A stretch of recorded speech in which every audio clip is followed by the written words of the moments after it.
Hi everyone, welcome to finance with family man. ఈరోజు మనం retirement ప్లానింగ్లో ఒక 3 హ్యాక్స్ గురించి డిస్కస్ చేద్దాం. మనకు రిచ్ రిటైర్మెంట్ లైఫ్ అనేది మనం ప్లాన్ చేసుకోవాలనుకుంటే ఇలాంటి హ్యాక్స్ అనేవి మస్ట్ అండ్ షుడ్గా ఇంక్లూడ్ చేసుకోవాలండి. ఫస్ట్ హ్యాక్ వచ్చేసి PPF, public provident fund. 5,000 monthly investment చేయడంతో 7% అనేది ఫిక్స్డ్ రిటర్న్స్ కింద కన్సిడర్ చేసుకున్నా కూడా కన్సిడరింగ్ 7% అనేది fixed returns and that to government backup ఉంటుంది. లైక్ గవర్నమెంటే మన ఫండ్స్ని సెక్యూర్ చేస్తుంది.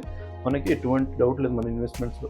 15 yearsలో మనం 15 lakhs అనేది ట్యాక్స్ ఫ్రీగా తీసుకోవచ్చు. ఎటువంటి ట్యాక్స్ కటింగ్స్ ఎటువంటిది ఉండదు. మనం ఎంతైతే సేవ్ చేసుకున్నామో అది ఎంతైతే గ్రో అయిందో అంతకంతా మనం పర్ఫెక్ట్గా తీసుకోవచ్చు without any taxes. 1.5 lakh yearly limit అనేది మనం సెట్ చేసుకొని ఇలాంటి ఇన్వెస్ట్మెంట్స్లోకి 80C అనే సెక్షన్ ద్వారా మనం ట్యాక్స్ సేవ్ కూడా చేసుకోవచ్చు. నేను నా వైఫ్కి ఇద్దరికి కూడా పీపీఎఫ్ అకౌంట్స్ అనేవి ఓపెన్ చేశాను. అండ్ ఇది ఒక సేఫ్ బేస్ అనేది రెడీ చేసుకోవడంలో మనకు చాలా హెల్ప్ అవుతుందండి ఫండ్స్లో. సెకండ్ టిప్ వచ్చేసి హైబ్రిడ్ ఫండ్స్ అనేవి మన పోర్ట్ఫోలియోలో డెఫినెట్లీ యాడ్ చేసుకోవాలి. ఎందుకంటే హైబ్రిడ్ ఫండ్స్ అనేవి ఎలా వర్క్ అవుతాయంటే ఈక్విటీ అండ్ డెట్ రెండింటిని మిక్స్ చేస్తాం. ఈ మిక్సింగ్ ద్వారా ఏంటంటే మనం ఒక 5,000 మంత్లీ పెట్టడం వల్ల మినిమం 10% అనేది మన రిటర్న్స్ ఎక్స్పెక్ట్ చేయొచ్చు. ఈక్విటీలో ఉండే వాలటైలిటీని మనం డెట్ ఫండ్స్లో ఉండే ఆ స్టెబిలిటీ తోటి ఈ వాలటైలిటీని మనం ఇంకా రెడ్యూస్ చేసుకుంటాం. బ్యాలెన్స్డ్ రిస్క్ అనేది మనం తీసుకుంటాం.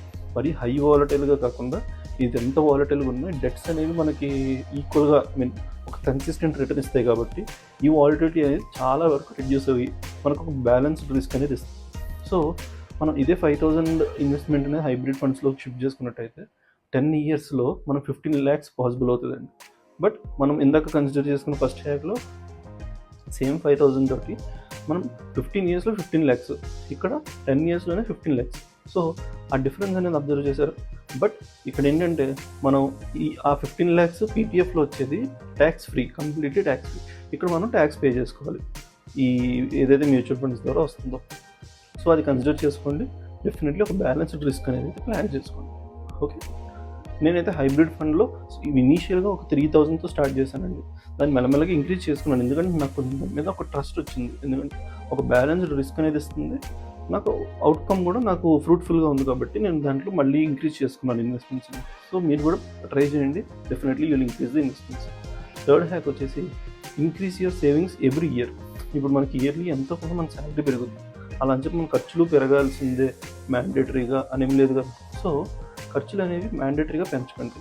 మనకి శాలరీ ఎంతవరకు అయితే ఇంక్రీజ్ అయిందో దాంట్లో ఎంతో కొంత మ్యాక్సిమం అమౌంట్ నేను ఇన్వెస్ట్మెంట్స్కి షిఫ్ట్ చేయమంటాను. But that's not possible. But ఎంతో కొంత ఇన్వెస్ట్మెంట్స్ కూడా పెంచండి. ఇప్పుడు ఫర్ ఎగ్జాంపుల్ మనకి 5K మన పీపీఎఫ్ ఉందనుకుందాం. దాంట్లోంచి 5K నుంచి దాన్ని ఒక 7K పెంచండి. 7K జంప్ చేస్తే మనం 20 yearsలోనే 25 lakhs వరకు మనం ఎక్స్ట్రాగా ఎర్న్ చేసినట్టు అవుతుంది. సో రియల్ ఎగ్జాంపుల్లో చూసుకుంటే మనం 75,000 శాలరీలో 15,000 సేవింగ్స్ చేస్తాం అనుకుంటే దాంట్లో 5,000 పీపీఎఫ్కి, ఒక 5,000 హైబ్రిడ్ ఫండ్స్కి, ఇంకో 5,000 అనేది ఇయర్లీ స్టెప్అప్ చేసినప్పుడల్లా అడిషనల్గా ఇచ్చుకునే ఫండ్స్ లాగా కన్సిడర్ చేసుకోవచ్చు. ఈ విధంగా చేయడం వల్ల 25 yearsలోనే మనం 50 lakhs ప్లస్ కార్పస్ అనేది బిల్డ్ చేసుకోగలుగుతాం. సో ఈ 3 హ్యాక్స్ని యూజ్ చేస్తేనే మనం అరౌండ్ 25 yearsలో 50 lakhs కార్పస్ వరకు బిల్డ్ చేసుకునే ఆప్షన్ ఉంది. సో మిగతా హ్యాక్స్లో ఇంకా చాలా డిస్కస్ చేద్దాం ఫ్యూచర్లో. సో ఇంకో బోనస్గా నేను చెప్పాలనుకునేది ఏంటంటే ఎర్లీ విత్డ్రాల్స్ అనేవి అవాయిడ్ చేసుకోండి. ఏ ఇన్వెస్ట్మెంట్స్ అయినా కూడా ఎటువంటి పరిస్థితుల్లో ఒక ఎమర్జెన్సీ ఫండ్ అనేది సెట్ చేసుకోండి. ఈ మ్యూచువల్ ఫండ్స్ అయినా లేకపోతే పీపీఎఫ్ అయినా ఏదైనా కానీ ఎర్లీ విత్డ్రాల్స్ అనేవి ఎప్పుడు పెట్టుకోకండి. ఎర్లీగా దాన్ని విత్డ్రా చేయకండి. ఈ ఫండ్స్ అనేవి లాంగ్ టర్మ్కి లాక్ చేసేయండి. నేను తీయను అని మెంటల్లీ ఫిక్స్ అవ్వండి. డెఫినెట్లీ వాటిని బయటికి తీయకండి. కాంపౌండింగ్ అనేది చాలా గట్టిగా వర్క్ అవుతుంది లాంగ్ టర్మ్. సో నేను ఎర్లీ క్యాష్ అవుట్స్ అనేవి టెంప్టేషన్ స్కిప్ అవ్వడానికి ఎమర్జెన్సీ ఫండ్ అనేది సాలిడ్గా సెట్ చేసుకున్నానండి. సో ఏ పరిస్థితుల్లోనూ మనం మ్యూచువల్ ఫండ్స్ లాంటివి ఎప్పుడు బయటకు రాకూడదు అనే సంకల్పం మనకు క్రియేట్ అవ్వాలి. ఓకే, గ్రోత్ అనేది డెఫినెట్లీ డబుల్ ట్రిపుల్ అవ్వడం మన కళ్ళతోనే మనం చూస్తాం. ఓకే, రిటైర్మెంట్ అంటే టెన్షన్ లేకుండా మన ఒక లగ్జరీ లైఫ్ని అప్పుడు సెట్ చేసుకోవడానికి.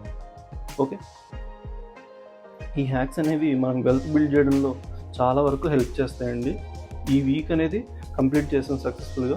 రేపు బడ్జెటింగ్తో మళ్ళీ న్యూ వీక్ స్టార్ట్ చేద్దాం. మనీ స్మార్ట్ అవుదాం, మనల్ని మన ఫ్యామిలీని సెక్యూర్ చేద్దాం.